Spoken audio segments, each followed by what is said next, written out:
বনবাসের সময়ে পাণ্ডবরা বুঝলেন ভবিষ্যতের যুদ্ধ সাধারণ হবে না। অধর্মের বিরুদ্ধে দাঁড়াতে অসাধারণ শক্তি দরকার। সেই দায়িত্ব নিলেন অর্জুন। ভাইদের ও দ্রৌপদীকে প্রণাম করে তিনি গেলেন ঘোর অরণ্যের গভীরে তপস্যায় বসতে।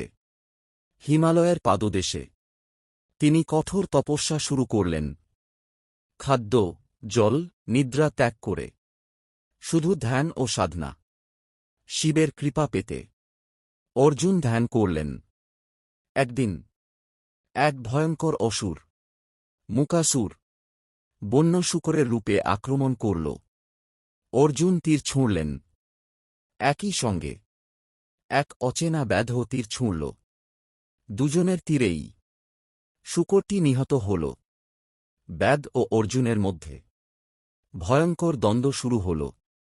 শেষে অর্জুন বুঝলেন এই ব্যাধ স্বয়ং মহাদেব।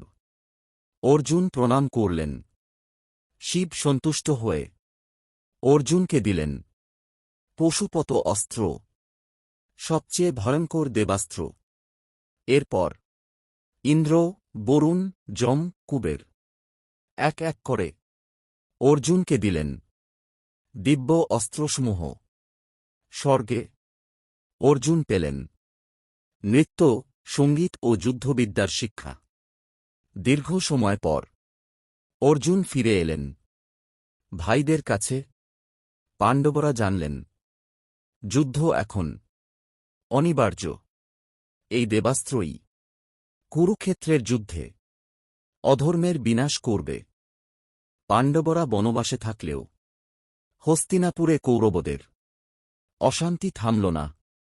দুর্যোধন ভাবল ওরা কষ্টে আছে কিনা, নিজ চোখে দেখে আসি। শকুনি প্ররোচনা দিল ওদের অপমান করতে পারলে তাদের মনোবল ভেঙে যাবে। এই উদ্দেশ্যে দুর্যোধন, দুঃশাসন ও কিছু কৌরব বনে যাত্রা করল। অন্যদিকে বনে পাণ্ডবরা তখন ঋষিদের সেবা ও তপস্যায় দিন কাটাচ্ছিলেন।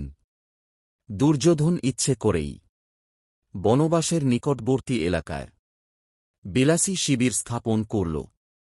সে পাণ্ডবদের উদ্দেশ্যে কটাক্ষ করল, রাজসুখ ছেড়ে এই দুঃখই কি তোমাদের প্রাপ্য? ভীম রাগে ফেটে পড়লেন, কিন্তু যুধিষ্ঠির তাকে থামালেন। ঠিক তখনই এক নতুন বিপদ দেখা দিল। গন্ধর্বদের রাজা চিত্রসেন দুর্যোধনের শিবিরে আক্রমণ করলেন। দুর্যোধন বন্দী হল।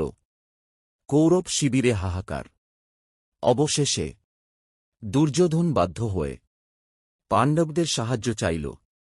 ধর্মের পথে থেকে যুধিষ্ঠির আদেশ দিলেন শত্রু হলেও বিপদে তাকে সাহায্য করতে হবে।